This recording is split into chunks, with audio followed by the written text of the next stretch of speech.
तर मित्रांनो, तुम्ही अनेक प्रकारचे वेब सिरीज, मूवीज, सिरियल्स पाहिले असेल. त्यामध्ये अनेक प्रकारचे फायटिंग सीन, वेगवेगळे मूवीज, तर त्याची शूटिंग कशा प्रकारे होते हेच तुम्हाला या व्हिडिओमध्ये पाहायला भेटणार आहेत.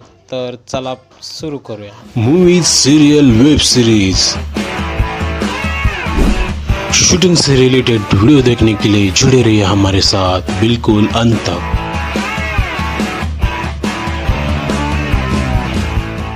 नमस्कार मित्रांनो, तर आज आपण एका जस्टिस हिंदी वेब सिरीजची शूटिंग पाहणार आहोत. तरी हा जो सीन तुम्ही पाहताय, हा सीन फायटिंगचा सीन आहे. आणि अशा प्रकारे तुम्ही अनेक south movie, Hollywood movies, action Bollywood मूवीजमध्ये पाहिला असणार की ॲक्शन सीन एकदम जबरदस्तपणे केलेला असतो. तर तो सीन कशा प्रकारे शूट केला जातो आणि काय प्रोसिजर असते, जर तुम्हाला अशाच प्रश्नांचे उत्तरे हवे असतील तर हा व्हिडिओ तुम्ही पूर्ण पहा. आणि हा जो सीन तुम्ही पाहता